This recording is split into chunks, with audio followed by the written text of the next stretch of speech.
don't build the houses. We're not good at bricks and mortar. We're good at land. Yeah. So that's what we do. My guest today is Julian Perez, the General Manager of Villawood. Villawood's a regional business that has gone gangbusters.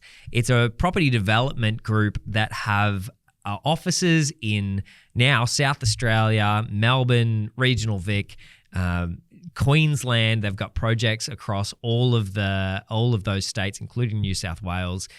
They are a really great business, and today we get an insight into how they've grown. They're leading the industry because of a couple of key things that we dive into. One of them is their branding, their marketing, but it's also how they approach property development in building communities. So this is a really great insight into not just a Bendigo success story, but a national success story in what it looks like to be a property developer with a bit of a difference. So I hope you enjoy this interview and this episode as much as I did. Let's take it away.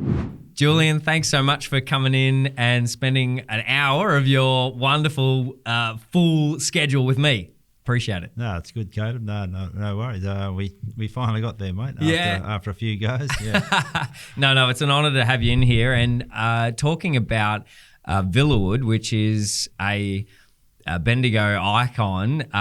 You can't hardly travel around anywhere in Bendigo or in a few other pretty good spots, and we'll talk about where your projects are, but without seeing some monstrously huge Villawood signs. And when I say sign, for anyone who hasn't seen any of these, like the letters, they're big steel letters that would be almost twice the size of me in some cases. Like they're huge. They're big. Yeah, well, we like to sort of stand out and make a bit of a statement, I suppose. And they're big core 10 sort of signs, and, or letters, I suppose. And we like to sort of flag, like a bit of a signature with each of our projects, especially if they're bigger projects. Yeah. We like to put them in prominent spots. Don't worry, I've got a few more to roll out in some quite prominent spots soon if I can get some planning permits. I love it. So for anyone who doesn't know what Villawood is, could you just lay out what the business is, what it does, at what kind of scale? Oh, yeah, no. So, I mean, there's lots of different arms to the Villawood business. I look after the regional side of things, so the Victorian regional side. So we're a land development company, so we buy land, we get it permitted, and then we will sell that land to people who then build their homes on it. So we don't build the houses. We're not good at bricks and mortar.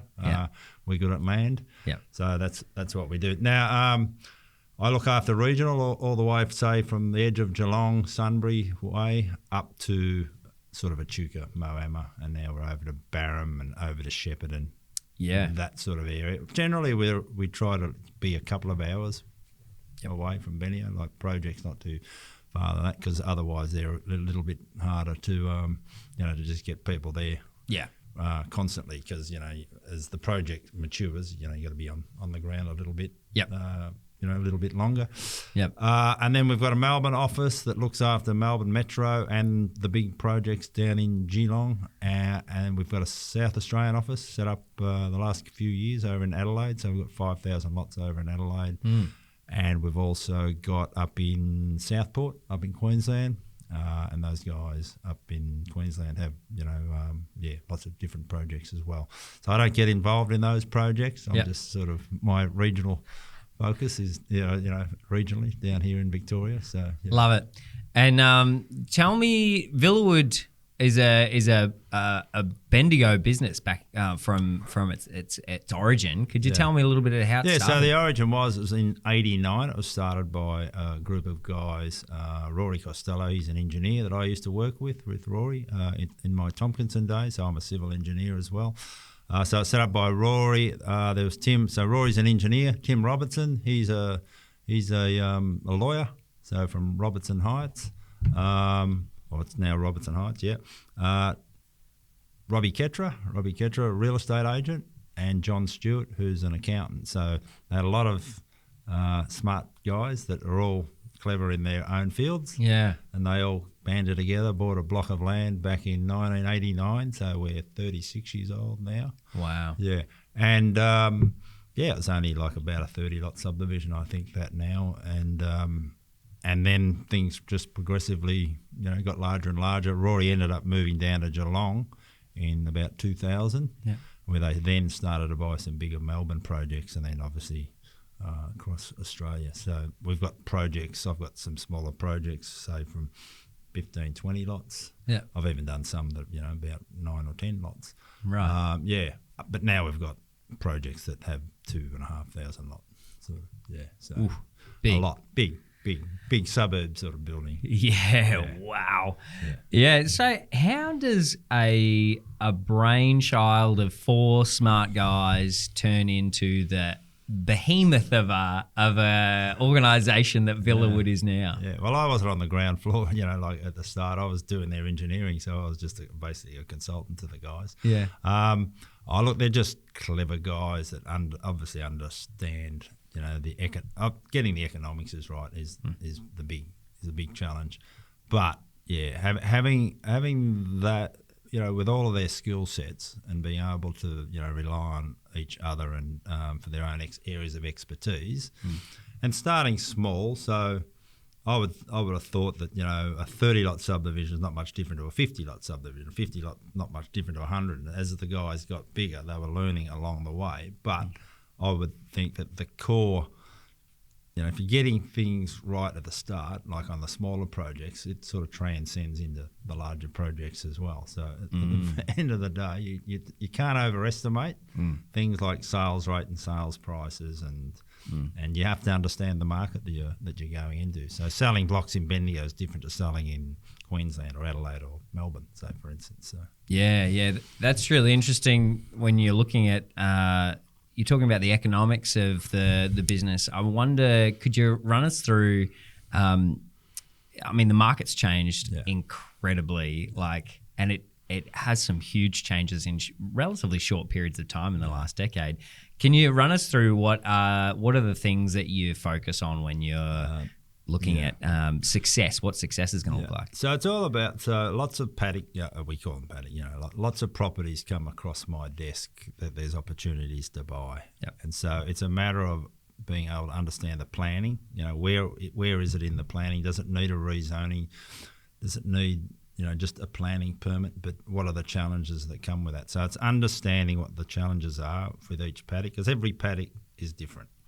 Whether it be a bushfire issue, whether it be flooding, whether it be drainage, whether it be biodiversity, cultural heritage. There's a lot of challenges with a lot of properties, and so it's being able to understand all of that, put it down on a bit of paper, and then we have feasibility modelling in it. So, talking to our engineers about the costs of what the roads and the drainage and the infrastructure is going to cost to deliver. Yep. How many lots can you achieve out of that? What's the time frame that's going to take? And then it comes back to how much can you sell the blocks for? How quickly can you sell the blocks? Yeah. They're the sorts of challenges, and we don't know. You can't get too excited in this business. It's a slow burn. It really is. It's like some projects might take 2 or 3 years to get a planning permit before you can even sell a block of land. So and then I'm sure there's other ones that are just really fast. Like there's been a couple of projects that you've done that I've seen seem like they've gone up in no time. Well, it might look that way, but yeah, true. No, there's no fast projects. Okay, right. Some projects might take you, like 6-8 months just to buy the paddock, and then being able to, get a permit to develop. So it could have been going on for years. Right. I'd like to think so. Back probably early days, they were a bit quicker. Yeah. It was all about if you can get a planning permit and start the selling process. Generally, we can, generally the project go okay. Right. And how is current kind of the economic state playing into your thinking when you're looking at projects? As immigration is going off. There's the price of houses, and Victoria in particular. Like your patch in regional Victoria, it maybe not as bad as Metro Victoria, but there's the price to get into the housing market is off its head huge. How is that playing into Villawood's business? Oh yeah, no, that's had a huge impact on our business, and it has been a negative impact. It's since COVID, people, unfortunately, and this is the truth, is that people that didn't get into the market pre-COVID are probably further away now because of the cost rises that you're talking about. Infrastructure, so delivering our roads and our drainage and all those things, that's gone up circa 30%. Wow. So 30% off, things used to cost maybe $100,000 per lot to deliver all that. Now it's $130,000. And that doesn't include land and, other bits and pieces. So that's just an average. That's just an average lot. Yeah. And then the build costs, they went up 40%. So that is significant, and there's a lot of people that are further away, and that's why we've got this housing crisis that we've got at the moment. And the other issue is that then interest rates went up, so their borrowing capacity went down, and their interest rate went up. The cost of money went up. We have a big gap of people that are in the middle that this is all I can afford, compared to this is what I need to be able to afford. Yeah. And the people that sit in that range is a lot larger. And it's I think we're selling, I saw some stats the other day, it's like it's half of what we were selling pre-COVID. It's still only half of what we're doing at the moment. So it's significant. It is. Yeah. From your perspective, as a developer, how's that going to change? Have you got kind of a front row seat on any of the upcoming things? Not really. I mean, your costs are your costs. So there's nothing, there's things like that. So we've just, people got excited during COVID and things went up too high, too fast. Lot pricing has now come back and it's settled at a spot. I'm talking regional, I'm talking the projects we're doing. So we've settled back on where things just have to be. Yep. And then the market's just got to adjust to that. The only thing that people will be able to get back in the market once interest rate, we're seeing a little bit of interest rate, which we have over the past 6 months. We've seen 0.5%, but that's getting some people in. And hopefully, I think there's another board decision tomorrow, RBA board decision tomorrow, and it's all pointing that there might be another reduction, and then the experts are saying possibly another one before the end of the year. So it's just that's all it is. It's the peaks and troughs of business, right? From the development perspective, you're going to have some really ripper kind of periods of sales, and when the economy is pointing in your direction and conditions are right, and then others where it's going to be pretty tough. Yeah, no, it is. And the other thing, just on Caleb, is that it's actually cheaper to buy an established house at the moment, and so that's also making things tough because people can see that, see it and feel it and touch it and know, okay, well, I might need to do a reno, but I can see what I need to do. Whereas land, building with a house, people got a bit spooked because during COVID things were constantly increasing. Yep. And what they thought they were buying, compared to what it may have cost at the end could have been, depending on their contracts of sale, could have been significantly different. So we're seeing those challenges, I think house costs are probably going to increase. I suspect, which will then it'll get back onto a par as new builds sort of just settle down and stabilise, which they really have. And if you are able to buy a house and land at the moment, you probably get a good deal. Yeah, right. The builders are pretty keen, and so are the developers. Yeah, it's pretty competitive, right? Yeah, it is. Now, I got you on here because Villawood isn't your average developer. This is remarkable regional business, and I've seen from.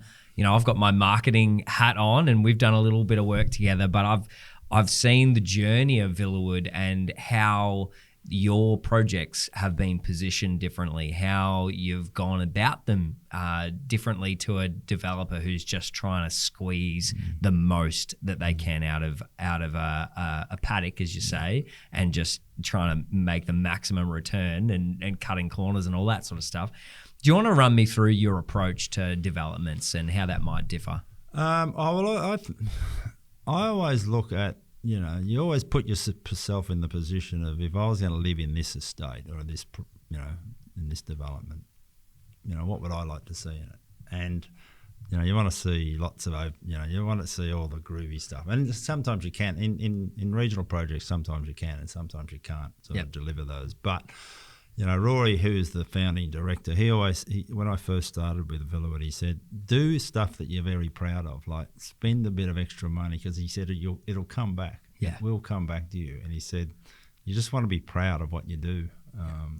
And that's what we try and achieve, and that's what we try and give back to the community. Yeah. It's not all about take. It's about giving back to the community and leaving legacies of, you're very proud and that the residents enjoy living there. And the other thing we try to do is create communities. So it's very easy for people to just be in there, buy a house and land and, just live, just going around them day-to-day sort of lives, which is very busy. I understand that. But their backyards are a bit smaller now, and so we like to create nice open spaces and encourage people to get out and be out and amongst the community and to meet their neighbours. I think if you can create community, well, I think it's anyone can do. I've said this before. Anyone can do a subdivision. Or some people can, or some people can't. But it's a much harder to create community, and that I mean genuine community. I don't mean like fake stuff. It's real. People that care for their neighbours. Genuinely interested in them, and they all sort of, as a collective, they want the best for each other. So it's a pretty huge role you play and a responsibility that you have, an influence you have on people's actual day-to-day lives.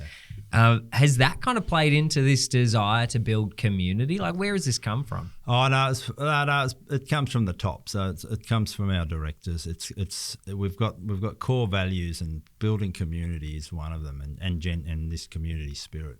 And so it comes from our leadership and probably myself now, and being able to impart that onto our other employees, that we're not there just to just do the basics well. We're there to go over and above and invest back into what we're doing. Yeah, I love that. Can you tell me a few stories about choices that were made in projects that may not have been the most frugal but better for building community?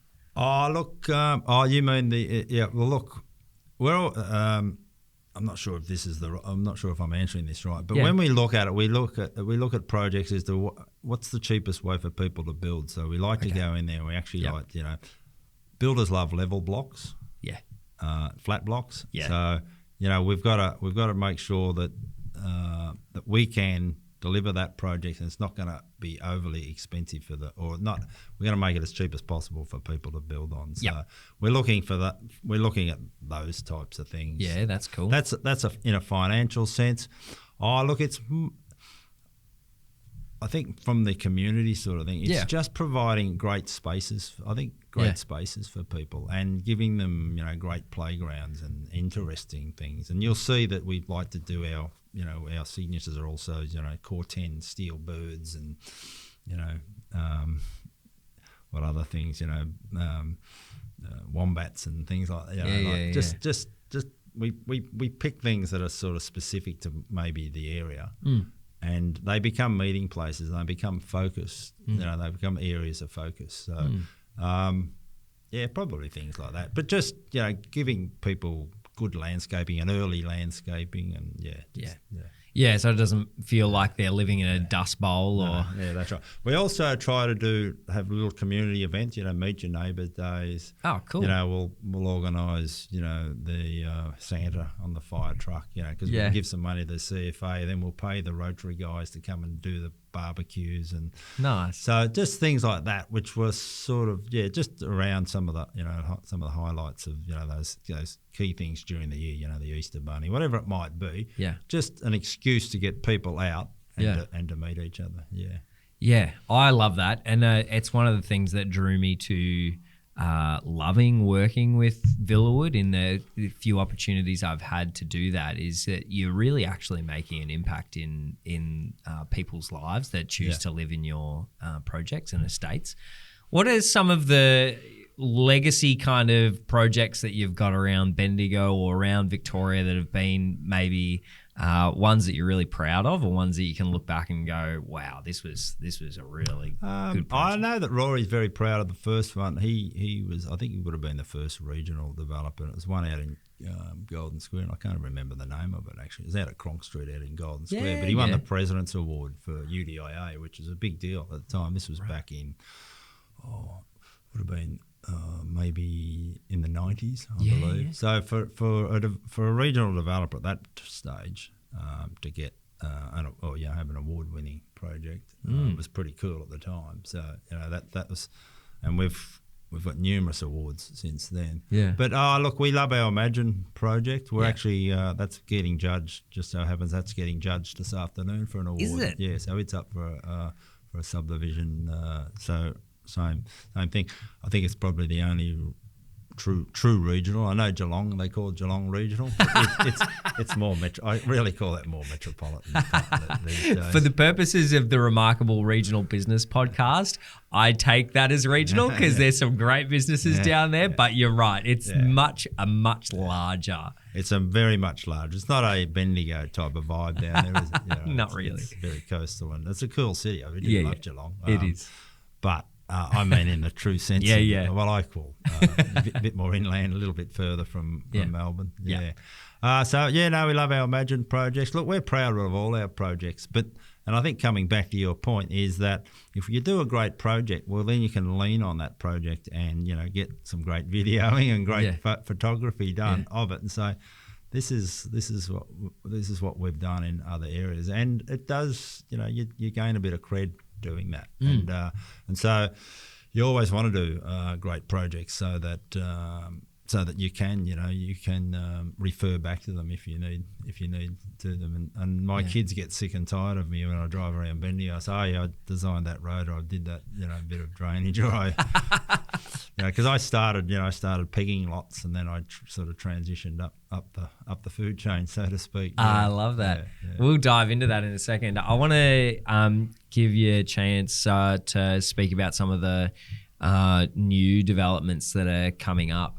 What have you got in progress? We got lots of great projects. So I've got in planning, we've got another 55 lot subdivision out at Juniton. So they're 2,000 square metre lots just past. Just past the Catherine Macaulay College. Nice. And the Rodalusia Nursery. So we're going through planning there at the moment. We've got another 80 lot subdivision just out near the soccer fields out in Epsom. So that's in a rezoning phase. So we've got that to come up, and then we do have some that they're not 100% certain because we need to go through some rezoning with council. But we've just bought the Balgownie Winery, and which is a bit sad. I know a lot of people are sad about that, but.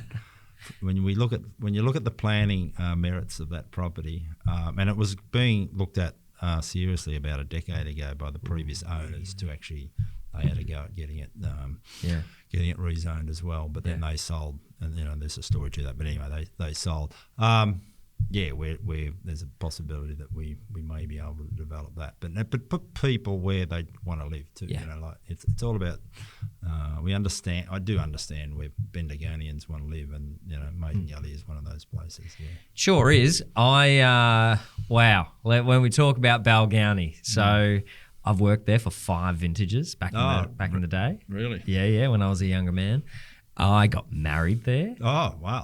Yeah, okay. Yeah, so there's a lot of connections. There's a lot of people, and I live like 2 minutes down the road from it, right? Okay. So this is news to you then. Very familiar with Balgownie and all of the history of that. Massive bit of land. Yeah. Like how many lots? It's 79 hectares. Yeah. So, of which there may be only 40 of that may get developed, so maybe half of that may be developed. So what would you do with the other half? There's already trees on about maybe 25% of it. And then we've got all of the buildings, the existing buildings. So when you take those, and then you've got some dams and some other bits and pieces. So when you peel it all back, the developable areas, down on the obviously where the grapes are. But it's developable because Maiden Gully's, Bendigo is it's quite bushfire prone. Yeah. And it's quite safe, and we don't need to take the native veg off. Nice.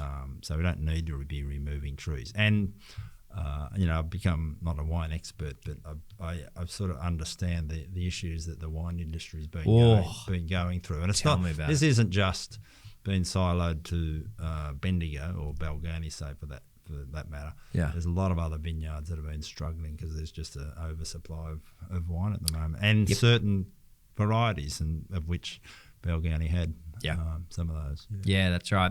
And so you've purchased that. You brought the ownership of that land back onto Australian ownership, which is good. Yeah, that's nice. Bought it from an international owner. What would you do with all of the existing buildings? Like, that's interesting, right? That's up for debate at the moment. Yeah, we've been looking for people that possibly come in and either buy it. It's on its own separate title, so there's an opportunity maybe they could buy that, or even or lease part of it. So we did put expression of interest out there that wasn't overly successful, but we're hopeful that someone will take it on, and we'd love to see someone take the grapes on, but we're getting a bit late in the season for that. But we are still talking to people about possibly doing that. Yeah. Right. So you're looking for someone to potentially continue running the winery until well, they could run different components. There's the accommodation, there's the restaurant, and then there's the grape. Then there's the grapes themselves. So but that's what we didn't probably think that someone would come in and take the whole thing. But there may be components that they might be able to take of it. But interesting. There's some good glamping there. I can speak to the glamping. The glamping, yes. The glamping's still there, so it's great business for someone if they want to take it over. I love it. Popular. It has been very popular. Yeah. And it is deluxe out there. Like they've got heating and cooling in every tent, which is a bit epic. Yeah. No, I love it. All right, that's very cool. What you said earlier that timelines can be like there's no short projects. What are you looking at in terms of, or what are you expecting? What's your estimate on timelines for the Balgownie project? Balgownie. Look, it might take 5 years of rezoning and planning before we would even get close. There's a fair old process to go through there, and there's no guarantee. There's also no guarantees. So, So totally. Fascinating, and I actually love the fact that you have to look so far in the future to be successful at what you're doing and project out which spots are going to be the places people want to live, but then take the risk, right? Yeah. Like it's a fair risk to go, we're going to grab this whole bunch of land, but we're not actually going to be able to do anything or major with it for 5+ years. It is. Yeah, no, you're right. When you think about it in that, it is a risk. Yeah. And but what we've, because we've been doing that for so long, and all those chaps that I mentioned earlier on are still involved in in Villawood. Yep. So it's great to be able to still be talking to those guys. Yeah. And have all of have all of that knowledge. Yeah. So it's a bit like a whiskey business, really. Like, you gotta have 10 years to make the whiskey before you can sell it. That certainly is. Yeah. I love that. There's another project I worked on a little bit with you guys in Barham. Do you want to tell me a little bit about the Barham project? Yeah, it's really interesting. So Barham, we were approached by the club up there who had a lovely paddock on the river. It's an old it was an old lakes project that they built for the community back in the mid 80s. But it had fallen into disrepair and just costing the club a lot of money to actually look after look after the site. It's like a camping site, wasn't it? It was more like a community garden and of barbecues and that sort of thing. Gotcha. They could go there and have a bit of probably a kayak and a fish, and it was a beautiful spot. And it was well maintained early on in its life. But then, without knowing the exact what happened, it sort of fell into disrepair. The club decided to close it in 2015 because it was costing the club a lot of money over that period. But it was zoned for where you could put like a caravan or they call it relocatable homes. And what we know of relocatable homes, and this is what is happening what we're seeing a lot in these days, is that homes are actually being built off-site. So they're modular types of homes, and you'll see a lot more of that. I think you'll see it in our normal resi subdivisions soon. Because it's just a lot easier to get the trades and to be able to build. They build the things at ground level basically, and then pop it on a truck and take it to site. So we've done a business case for Club Barham where that took about 8 months to do that. Then the club said, "Yep, let's go." We've now just submitted the planning permit last month for 220. They call it a land lease site, and you're seeing a lot of these. They're basically over 55s retirement villages. And you're seeing a lot of that, not just in regional Victoria, but right across the country now. It's another form of housing where the people that want to downsize, I suppose, and live and they are gated communities. Live in that type of environment.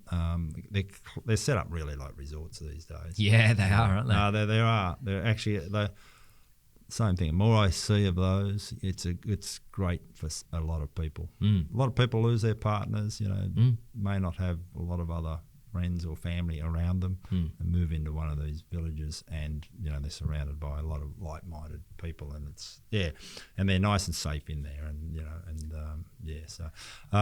so that's what we're doing with Barham. Nice. We've done some work with you. Caleb. Showing off. I loved it because there is a lot of established natural kind of vegetation, and the lakes are beautiful. You stand there and you can imagine what it's going to look like. And with all of it will look like a resort. Yeah, it will. Yeah, and you cannot replicate. We can build a wetland, but that's 40 years up. It's 40 years old. Those lakes now. So, wow, right. They are pristine, and that's part of it's part of the gig is that we've got to protect that and enhance it, and people will hopefully enjoy if we can get enough solid interest and people to buy and decide to live in Barham. I mean, Barham is a little more remote, and it doesn't have the big hospitals, and so when you got those are the sorts of things we need to consider when older people are looking to move. Is that as they age, and they age in-house, is they're looking at, what the medical facilities and, and the health assets that are up in the region, what's it look like? So does have a, thanks to the Club Barham empire, it does have a disproportionately great facilities. You go to Barham and you're just like, how is all of this here? Like the golf course, it's a great golf course. And like the club itself is huge. It's like a little city in there. They got over 7,000 members, and I think it's one of these places. It's not. It's just you've got to deviate off. The Goulburn. Is it the Goulburn Highway? I'm not sure which highway it is. That heads up towards Swan Hill. And it's 15 minutes down the road, and I think people that have discovered it just love it and keep going back there. Because it's a beautiful little town on the river there, and as you say, they want for nothing in the town. They got a couple of supermarkets. But like one of Victoria's biggest, or is it New South Wales? Which side is it on? Well, Barham's New South. Kundrook's the Victorian side. Barham has a like one of the areas, especially in Victoria. I don't know about New South, but their bowling green is like it's world class. World class. Yeah, it is, yeah. It's got like fully undercover. Yeah. If you're into bowls, that's the place to go. Yeah, well, they just held the Victorian Championships, which seems a little odd. It was on the it's on the New South side. Well, that's why I get confused. Which side's it on? We'll claim it. Well, I think that was the over 60s, and then they've got the World Championships of over 60s going there. So yeah, so we do think that, you know, possibly there will be a certain number of people that may want to retire there. They love going there, and it is a quiet spot, but it is a fantastic spot. But you're right, their facilities are next level. Yeah, punch well above their weight. Yeah, absolutely. But the club also, we don't just. I mean, I suppose that, you know, we could see the similarities with Villawood and the club. Yeah. Like we're both aligned. Our values were aligned, and so we don't just do things with any. I don't want to say with any Joe Blow, but we've got there's a business decision there that we make to say, okay, well, our values do align, and we want to come up and do a great development, and the club need to understand that we probably go above a little bit, but a bit like the club, you know, we've got to invest in the community up there. So but the club, they do a fantastic job. Yeah. And so that estate is a partnership between the. No, that we're just the managers, so we're the project managers on that. Nice. On that, so we don't actually have an equity interest in that project. We're just there to deliver it for them. Yeah. Nice. Yeah, which you've got a great history of doing, right? Yeah. No, we do. Well, I mean, we do have different partnerships. You know, we everything looks Villawood, but we may own it 100%. We may own it 50%. It might be a joint venture with people, or we may just do a project be a project managers on it. But we brand everything that all just looks like Villawood because the brand is very strong. Yeah, it is. All right, I want to switch gears a little bit. Yeah. Tell me about Julian Perez. How did you get to be where you are now? I started. I left. I'm an old Morris brothers from here in Bendigo. Yeah. We started out at the Juniton campus. Yep. Year 11. I did year 11 at Morris brothers. Then I went to TAFE. Sort of, I thought I was an okay student, but I wasn't. You know, I was probably battling a little bit there at the end. And so anyway, I went to TAFE and I did I think it was called an technical engineering course. Okay. I can't even remember what the exact name of it was. But we did that with TAFE. Did that for 12 months full time with TAFE, and then towards the end of the year, or it might have even been in the January or February the next year, I went back to the guy and I said, you know, the new subjects came out and there was only like a bit of night school. There was cutting. I said, "Hey mate, what's going on here?" He said, "No, you're supposed to get a job, mate." He said, it's a 1 year course. It's 1 year full time, but you got to go and get yourself a job. So then it ended up being night school. Oh wow! So I thought, okay, right, yeah. And I was lucky enough to get a job with Paul Tompkinson, who were just surveyors at the time. Yep. That's what I was saying. I was the surveying, and they had a little office down in off Mundy Street. Yep. So I started there as just a surveyor's assistant, and then progressively that night school probably went for 4 or 5 years. I ended up doing an advanced diploma in civil engineering. Yeah, right. Just all during night school. So oh wow! I can't recall how long that took, but worked my way up from just holding the dumb end of the tape to be able to actually do surveying. Be a team leader in surveying. Yeah. And then Rory came to Tompkinson's in about 1987.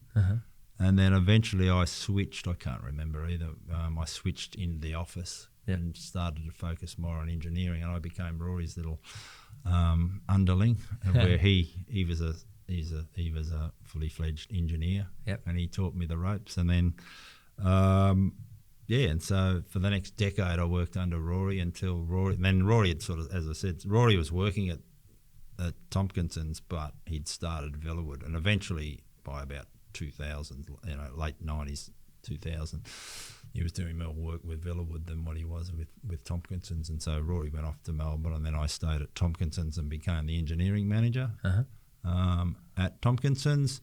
And then I ended up leaving in 2010 because Villawood had a position in Bendigo, which suited me in Bendigo, and I was lucky enough to get that position. So I've been with Villawood since 2010. Yeah, so, wow. Yeah. And how's the business changed over that last, 15 years? 15 years. Oh, yeah. So there was me, myself, and we had one marketing manager, Jenny Turner, and Vanessa Shotton, who was in the financial side of things. So there's just the three of us, and then Rory, who was based in Melbourne. Now we've got a team of 10, and we've got 3 project managers. We've got 3 in finance. We've got a marketing manager. So that's probably more. Yeah, I think. But how the business has changed? Well, there's people working remotely now. So I've got people that work for me based in Geelong, Castlemaine, and Ballarat. Yeah, wow. Okay, so that's a bit different. Yeah. What drove that? Just just finding the right people, and then trusting them that they can work remotely for you. But also, if you can find the right person, really doesn't matter these days and where they're situated at. Yeah.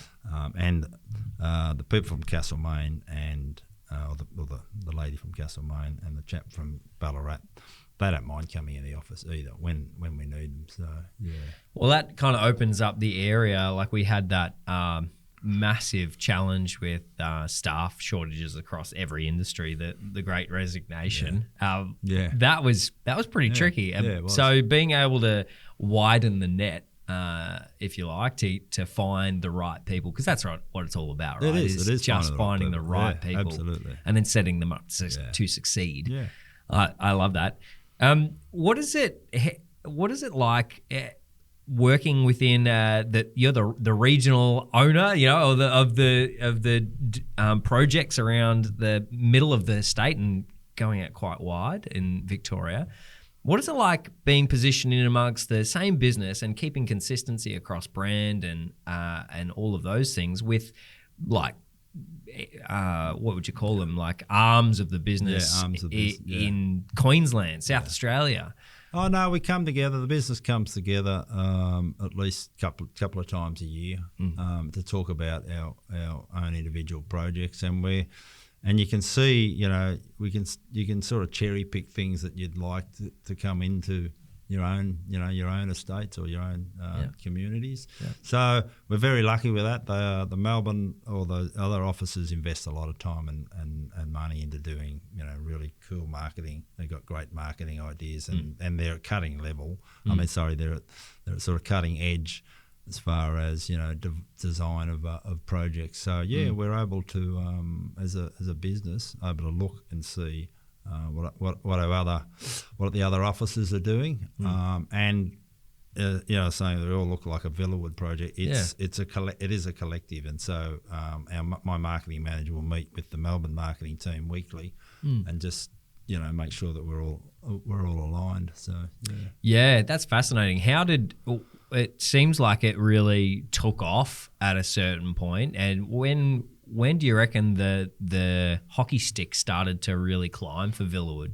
Oh, well, look, I think around knowing the history of it, it was really when Rory bought some projects in Melbourne. Yeah, things just took off around those late 90s, early 2000s, and I think the planning was a lot simpler. Yeah, you were able to get things done. Oh boy. Yeah, but the guys bought in some great projects that just were able to sell reasonably quickly, and they're able to invest that money into other projects. So I would say in those early 2000s, but I was still I was just doing my consultancy work then. But this is me as a shareholder looking from afar. Yeah. But I'd suspect around there. But for the Bendigo business, for Rory to have actually invest back into Bendigo, and pop me in there, to go from a little where I was doing, doing all of the projects, I suppose, myself before I needed someone else, and so that was probably from a regional perspective for the Bendigo office, probably popping myself in there, and then eyes on it all the time, whereas Rory was focused more on the bigger stuff in Melbourne.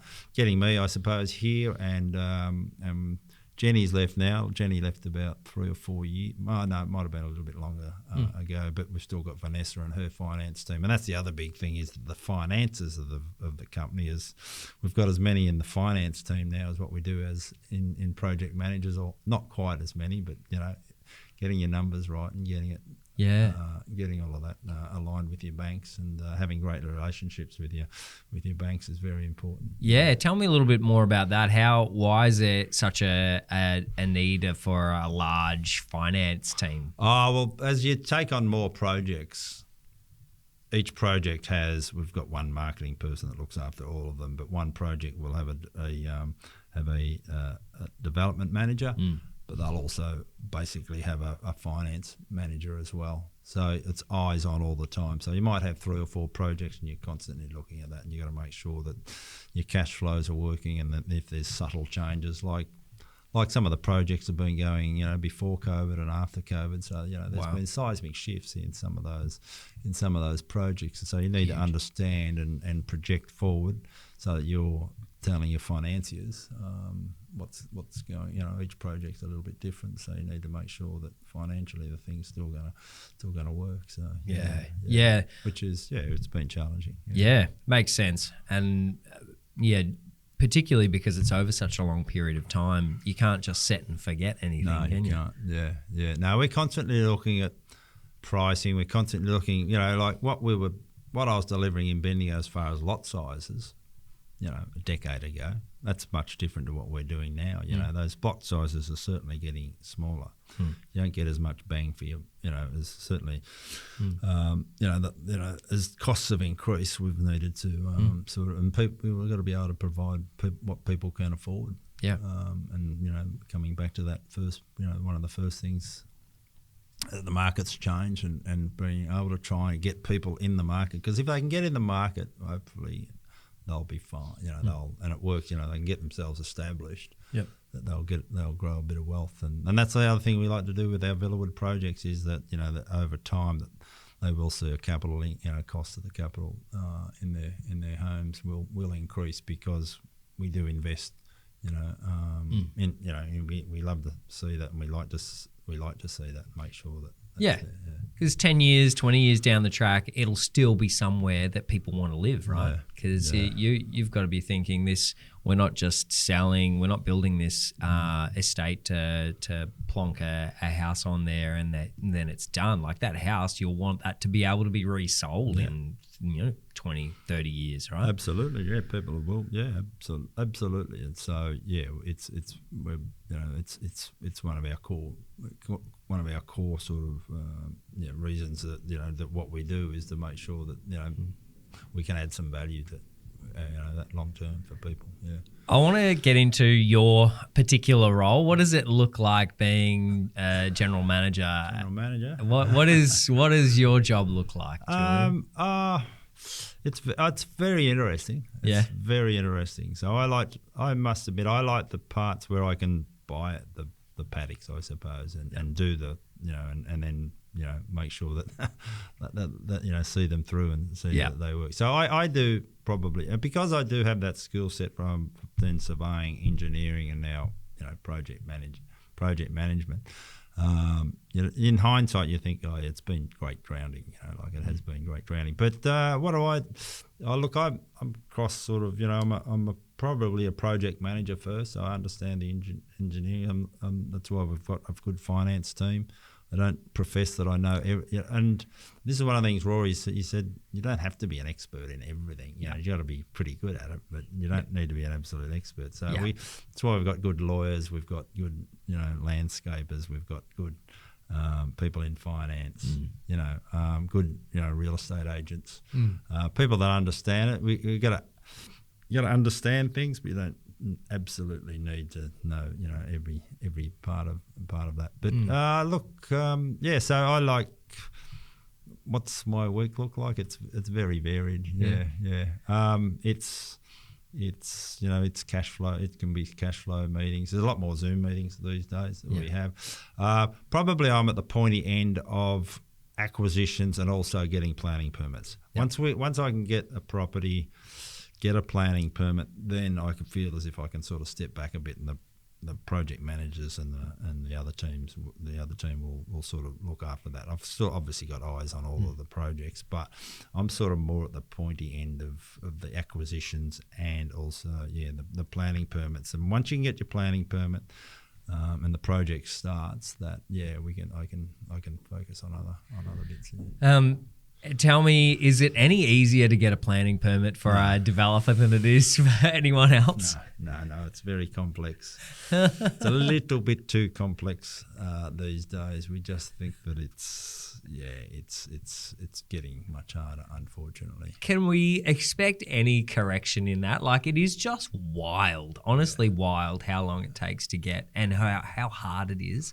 And it's not getting any easier, it's only getting harder. Yeah, no, it's getting harder. Oh, look, we used to prepare plans like you call them like functional layouts, and and you'd basically get a few conditions, and then you drill down into actually detailed design. Basically, we're doing the detailed design right at the start. Wow. Which is a big investment. It's a lot more costly to do that, and you're investing that money without a planning permit. So this isn't money that the banks are generally going to lend you either. So you've got to find that capital yourselves to do that. And once you can get your planning permit, then you can go to your banks and leverage off your planning permit. So a lot of non-decision making, a lot of maybe possibly inexperienced people on the other side. And I'm not having a go at people like for that.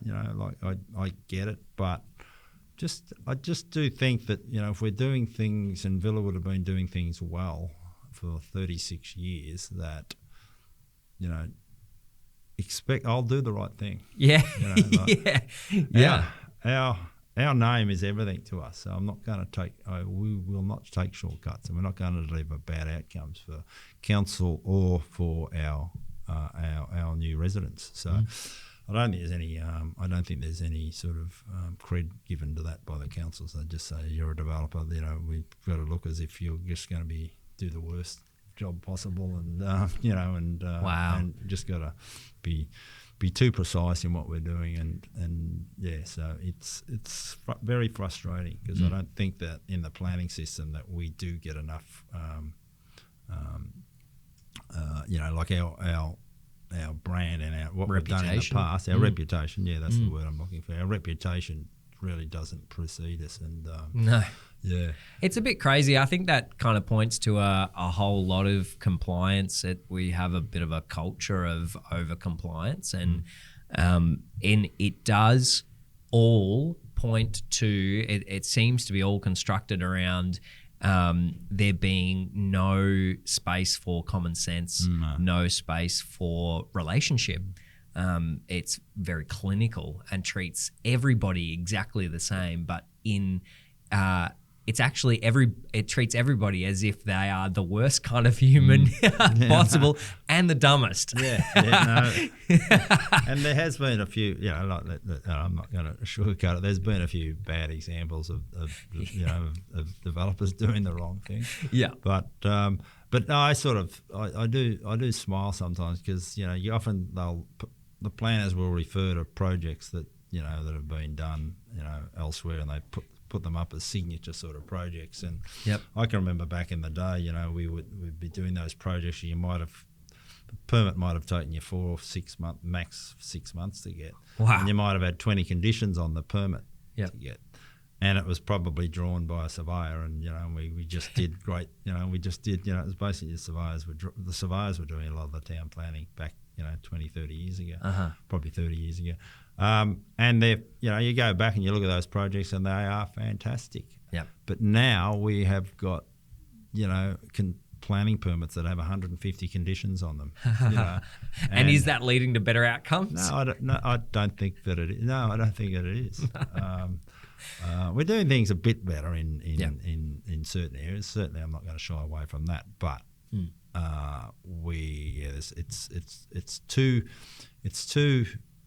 heavy in requirements at the front end, front-ended requirements. Just give us if we can get the planning permit, we'll sort out the rest. Yeah. Yeah, it's fascinating to hear the experience from a larger developer and hear that it's exactly the same as the experience to Tom, Dick, or Harry or Caleb Maxwell down. Well, unfortunately, these days is that the mums and dads that were able to do a little subdivision in their backyard, it's the planning system sort of. No, it just does. It's not user friendly at all, and the banks just won't lend to unsophisticated people these days. Whether that's mum and dad. So it is actually working quite in a negative, having a negative impact on sales and development around the town, because the town is looking for more infill development, greater density, and that can be achieved, by doing things in like the mums and dads. Yeah, small scale subdivisions. It is, yeah, but it's just too difficult now. Yeah, they can't do it. We'll switch gears again to learnings. Either through challenge or success. What have you kind of learned as a leader within Villawood of what the recipe for success is in your role, and whether it's wider in Villawood as well? Like, what have you learnt from that you would put up there and say this is really important? I think, look, in my job, it's getting things right at the start. Like, it's the detail at the start, and I think it's not overestimate. It's just being. I'm a conservative guy. It's the nature of that's the person I am, and I don't think that's a bad thing in business. Being conservative in our predictions will serve you in good stead. Yeah, and you've got to invest in your people. People are everything. Yeah. And so that I think is the main thing, is that if you've got great employees and you invest in them and you make their jobs interesting, and they want to come to work, I think that's the thing. And you got to be quite flexible these days too. A lot of our office, they're working mums that will go home at 3 o'clock, 3:30. Pick the kids up. You got to expect that people will ring you and say, look, one of the kids is sick. I need to stay home because the other parent may be working or whatever. There's this bit different to when I started. My wife sort of reminds me, has reminded me from time to time that I used to pick the new babies up at the hospital and drop her back at home, and I'd be back to work. It's a different world. It is different. Yeah, and it's taken me a little bit. To sort of cotton onto that, but I got good people around me, so and good mix of people too. Like we got great people in our office from all varying ages too. They're all interesting and they're all good people. So. Yeah, how do you go about that, making someone's job an interesting place to work, or someone's workplace a fun place to work, or fulfilling? I think it's about the characters you have. I'm probably a bit dull these days, but you got to surround yourself with other people. But it's sort of understanding where people are at in their lives too. Yeah, and reading body language is a big thing, and that's why coming into the office is important also. And we're lucky that people in our office do like coming in. So sort of I don't know about being a bit dull, Julian. If you it sounds like you've really added those skills, or how? I mean, that's a question for you. How did you learn the skills of providing a great environment for people to work and finding the right mix of people? I think it's a bit like, I do trust people, so. As in my job, Rory's probably a good example. He would just say, this is what needs to be done, and he wouldn't be looking over my shoulder all the time. I don't think you need people sort of staring at your back there and picking up mistakes. I mean, mistakes actually aren't a bad thing. Like it's only if you're making them constantly, like the same mistake constantly. Which is what you explain to your children. You give them an out, like the first time and maybe the second time, but if they're doing it a third and fourth time, you sort of start to think, well, I might need to step in here and help but along. I think you just got to give people an environment where they can thrive, and I know personally, I didn't like people that were sort of and not picking out all the mistakes. And it's probably and I'm probably not the greatest at this too, but you know, I suppose expressing their gratitude, and if they're doing a good job, to be able to tell people that. And it's I'm probably not great at that, but I'm trying to get a little bit better at it. But that's, you know, like if people feel as if they're doing a good job, and that they've got, then you're giving them the opportunity to do a good job. And you're recognising that. I think that's very important, rather than just criticising. I love what you said about getting things right at the start as well, because I remember as a young man not knowing anything about business and a bit about film, going into business for myself. Business is easy when you're looking at a spreadsheet and you're dreaming up like great scenarios. I'm looking at these numbers going, I'll be a millionaire by the time I'm 30. This is easy. What are people talking about? But the fact of the matter is things don't work out on paper like they do in real life. And there's so many unknowns, right? How did you always have that kind of conservative approach, or how have you seen it go well? Or I've always had a conservative approach, but I've probably learned off others, I suppose. You know, I have learned off other people, and it's I'm not sure. It's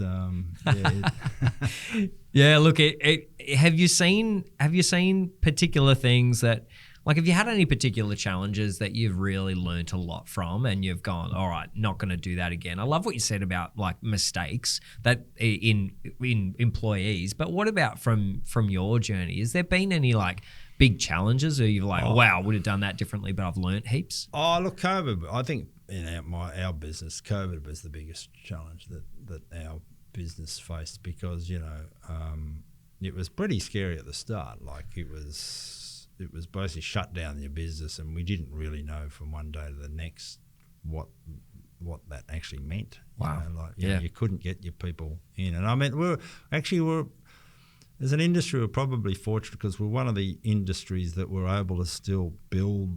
They still did have construction going on, and then they ended up having the house builders that were actually able to get to site, even though it was different, you know. But our industry was able to progress. You know, if you owned a restaurant, or, you know, like if you owned retail. I've had a few people on from restaurants. That's really different. That would have been totally, really scary. But we were able to, so we adjusted on the fly there, and some big learnings came out of that, and really focused us on the challenges at hand, because we just didn't know if one day we were selling, you know, we're going along merrily, and then the next day, rightio, block sales stopped, you know, like people weren't buying. Yeah, well, it goes with confidence, right? Or the confidence of the market, and there's nothing to shake your confidence in a global pandemic. And then the market overheated. You know, there's no blame there. The government had to throw a lot of money into businesses and incentives, I suppose, because they weren't sure what was going on at the time, and so overcooked the market, which was really challenging as well.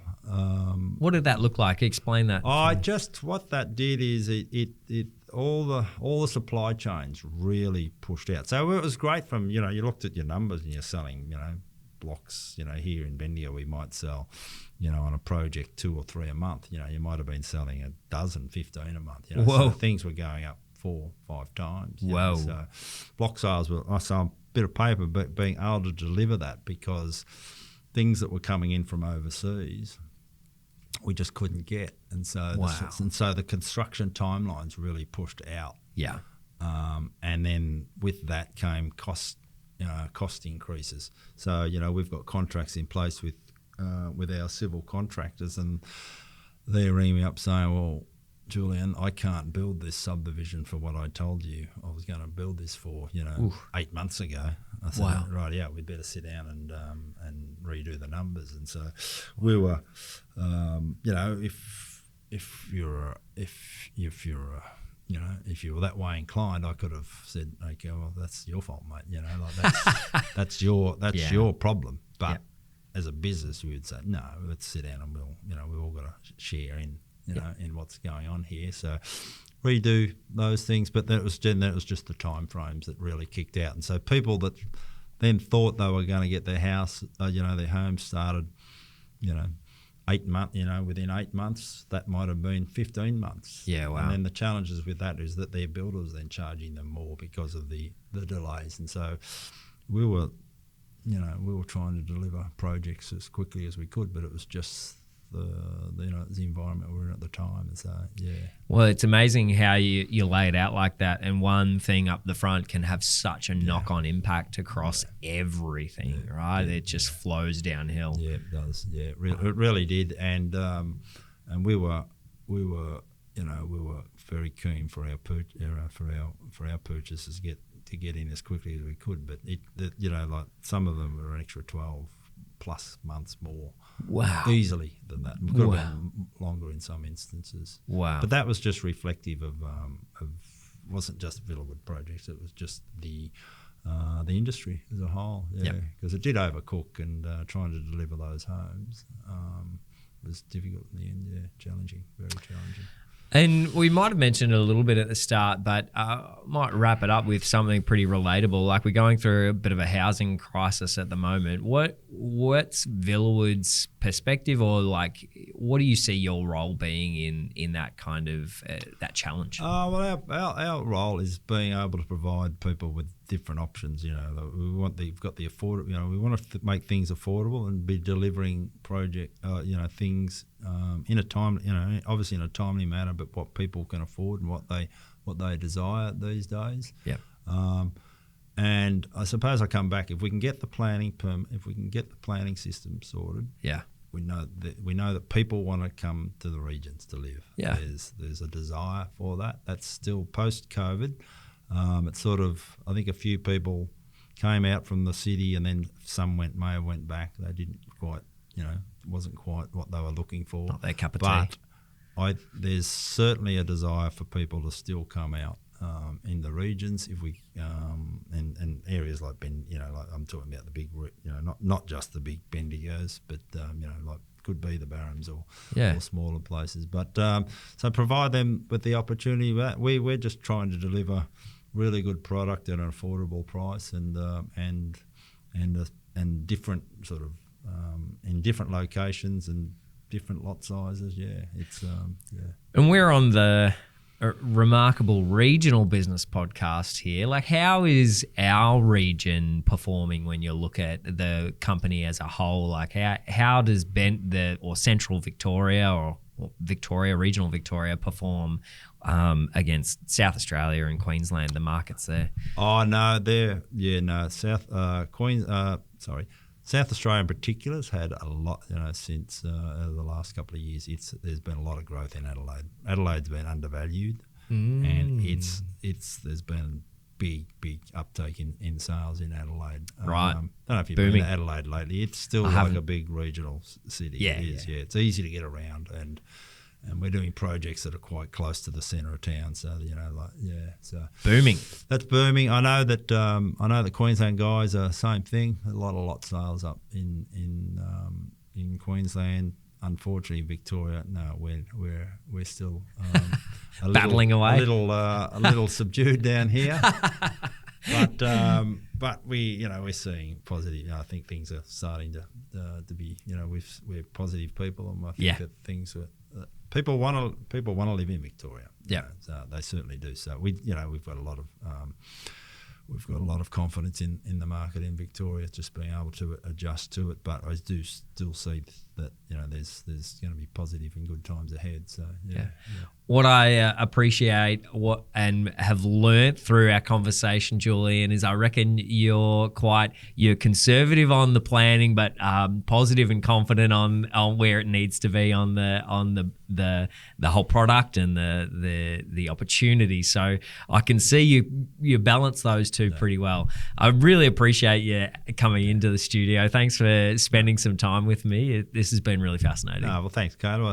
Thanks for the opportunity. And I'm a Bendigo person, and why wouldn't people want to come and live in Bendigo? Like, it's a great place to live. So, so I would encourage people to get out in the regions, because I love going to Melbourne for all Eid offers, but I love coming home too. Yeah. And Julian, if anyone wants to get in to follow your journey or Villawood specifically, where would you direct people to find out more info about the projects you got going on? And I'd just go to Villawood, villawoodproperties.com. I think it's I'm not sure if it's. I think it's just .com. You could Google it. Just our.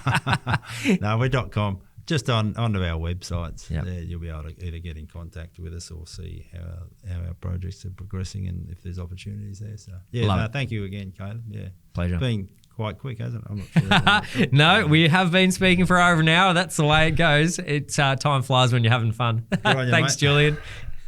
Well, that's it for this episode. If you really enjoyed listening, why don't you drop a comment in the comments below?